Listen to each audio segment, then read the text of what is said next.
Miya is not worrying about that one bit. Down here in the lower right-hand corner of the map, the red Zerg, he is SlayerS.Miya, faced once again by his arch nemesis of this one particular match, Hui. So, Hui is going to move super fast. Whoa, I'm surprised, but it's going to move super fast to the natural and going to throw up a 13, I would almost want to say gateway. Yep.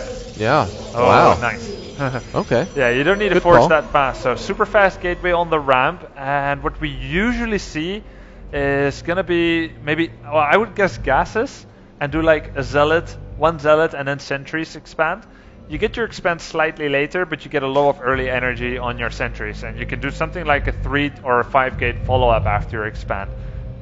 So that's pretty cool. There we go with the gas, which shows that it's not something like a 13 gate into 17 nexus. And will he get the second block? I don't think he will. He's trailing too far behind that drone. Pretty far behind. Oh wow! The mineral count might have done it. No, just barely gets above that 300 mark. Whoa! He actually stopped moving. But he would have only been here. Miya went a little bit further though. Like Miya actually went past. Yeah, he went too far. Yeah. Yeah. Oh, you never know. He wouldn't have made it though. So okay. At least he cancelled the pylon and he made the opponent expand in an awkward position.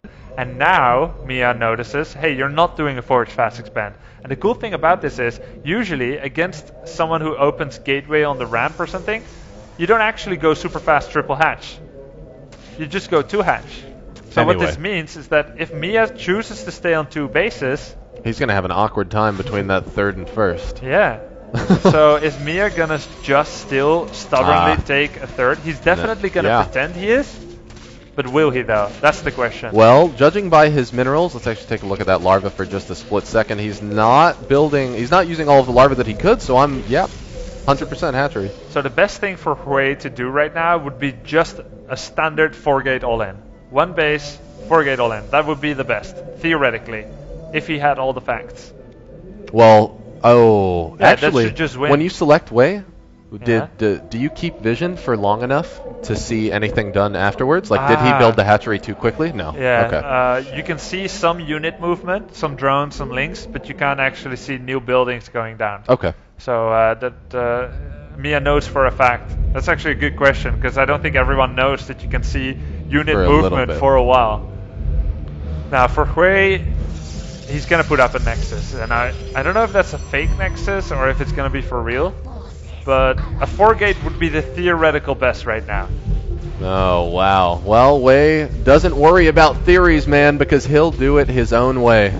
Getting out there, killing one of those overlords. Actually, this is kind of a scary little force. This is fine. Yeah, this That's is all right for super nice by Hui, using that zealot to get the vision on the high ground and doing some aggression. Whoa! How did those get there? They do get up into the main. This is going to be so annoying for Hui to deal with. He does lose 1 probe already to this little expeditionary force from Miya. Yep, and a lot of mining time, more mining time, really, than he needs to be losing at this point.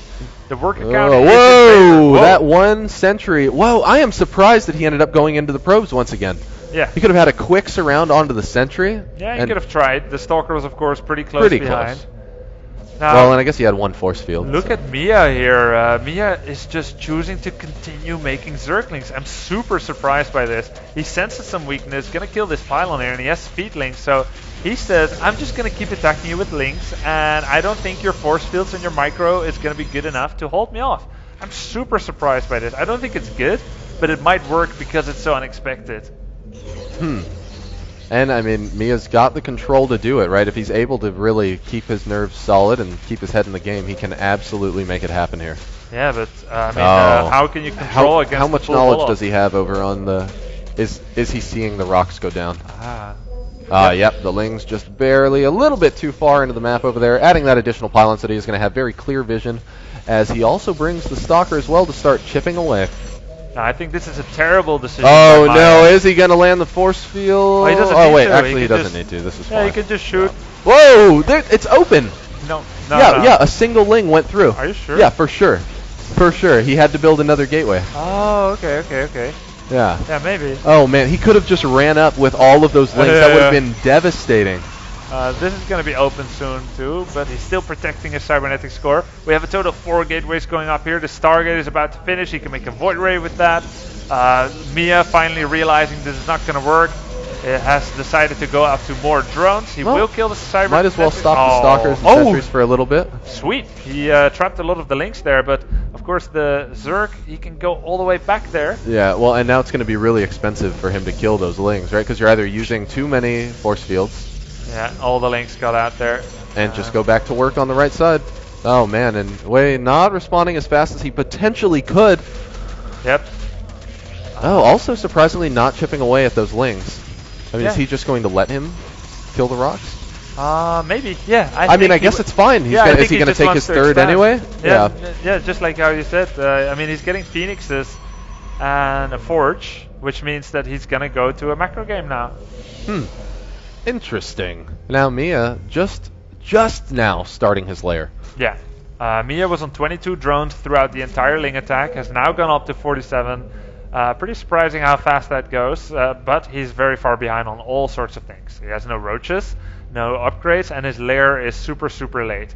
His evolution chamber is finished, but no spores yet. So as soon as 4 Phoenixes are out, they're going to be starting to kill queens. And there's only 3 queens on the map right now. So there will be a moment where the larva production will be severely hampered.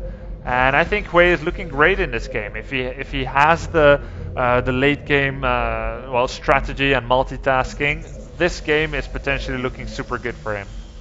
It is. It's looking much better than it did 4 minutes ago. Whoa, decides, hey, forget about it. I'm going to add on 2 more gates as I get my +1 going.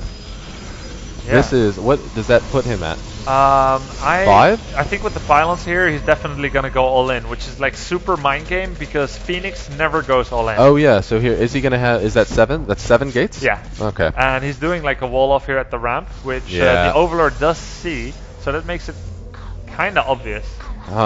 But because of the Phoenixes, it's less obvious. Oh, whoa! Look how far Mia is actually pushing out now. If he's able to just kill off a good chunk of these Zerglings.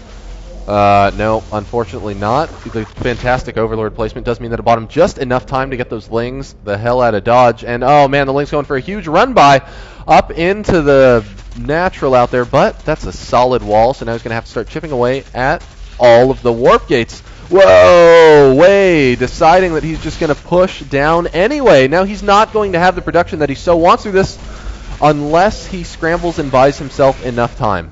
Burrow is at 90%. Burrow is always nice against attacks which do not involve an observer.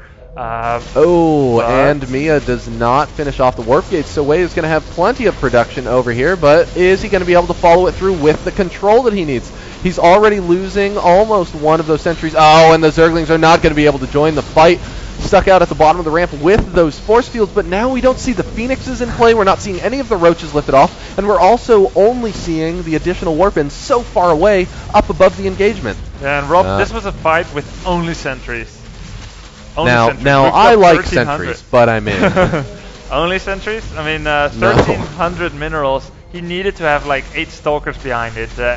The whole new warp-ins from extra pylons was very poorly planned, and the execution of this attack, while it was an awesome attack, was very subpar.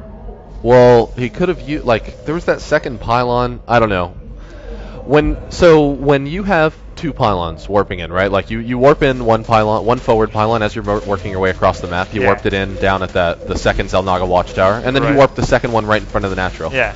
If the difference is something like 10 to 12 seconds, do you still wait? Warp in right away on the first. You have to, because you need all your warp ins. That's a good question, and yeah, I feel like you should always warp in right away when you're doing a rush. Right, so that you can hit your second round that much faster. Exactly. Regardless Even of what if it's not So then the close. sentry placement is what it came down to. Like deciding to move into the sentries was what really hurt him. Yeah. Because he couldn't just warp in stalkers there. There were too many links on the map. No.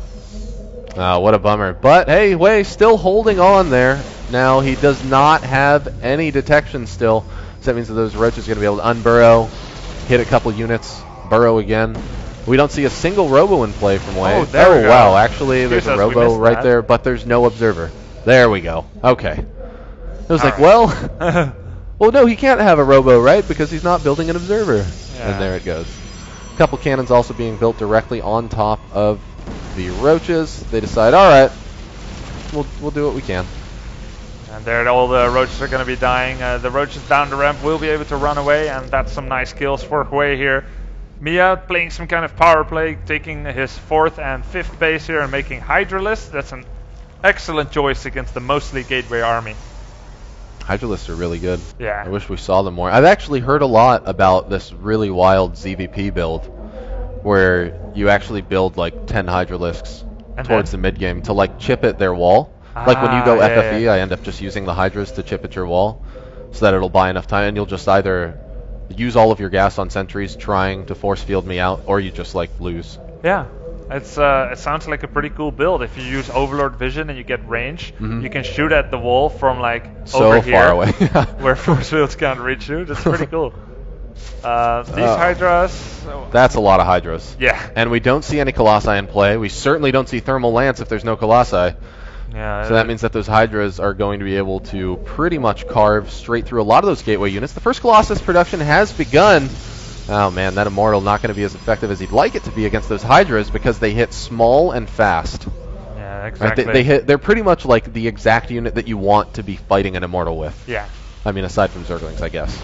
Yeah. Because they just hit at a beautifully fast speed, and they do right around 10 damage, which is what their shields take. Of course, there's almost no incentive to attack it to a 2-base Protoss with force fields who is camping when you're on 5 bases. It's as much to just waste some force fields and to measure out the opponent as it is to because that's what he can do since he can remake army anyway. But he'd be satisfied making a Spire now and getting ready to remax on some Corruptors because he knows you're gonna need to make Colossi because Hydras will tear your army apart. Hydra Corruptor will just win the game for Miya here because 2 bases cannot produce enough to deal with the composition of that nature. And he's certainly not going to be able to get out there and get that 3rd, because the second you try to get out and get the 3rd, oh, okay, I'll engage you now. Yeah, exactly. Oh, wow, and Wei deciding, all right, I'm adding on 5 more gateways. He's just going to stay on that 2 base. I guess he'll have 1 single warp-in round from all of his gates, and that will be it. He's going up to Is it 10? 11 gateways. Oh, 11 gateways. All right. And a Nexus. Ladies and gentlemen, you saw it here first. 11 gateway 2-base Stargate Robo. While you expand. Double Robo. Oh, wow. He can't expand because there's the Ling underground. Oh, He's trying. Try as he might.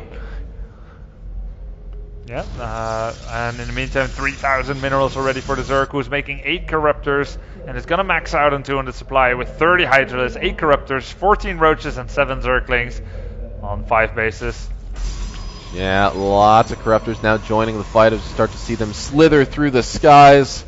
Whoa, that single Colossus was pretty much caught all by himself. Yeah, he's lucky to get out with his life. Very lucky. Oh, and powering 1 gateway. Now he only has 10 active gateways. That was part of the strategy, though, because he knew that he could only keep 10 of them working. Oh, man, and here he comes, moving in with all of the Corruptors, trying to focus down those Colossi in the back. Now we see the force fields being landed, but all the sentries are gone, and what sentries are left do not have any additional energy left. Oh, man, and here we see now pretty much only gateway units remaining, which is a fantastic matchup for all of these Hydralisks. Now, there are Zealots being warped in over here, but that Hydra count is looking so decent. Yeah. Now we see Hydras in action. They do so much damage. They might be able to be taken out here by Hui, but we see 35 Hydralisks in production. And that's about the most Hydras you're going to see in this entire tournament, probably. That's about 70, 80 Hydralisks being created in a single game. Yeah, that's a lot of Hydras out there, man. Miya does what he wants. Hey, maybe this will be the leaf that Miya turns on his way to the top. Now Miya using that creep spread to slither all of his Hydras straight across into his opponent's base. Wei now pulling out his probes. Oh, and that is going to do it, ladies and gentlemen. Wei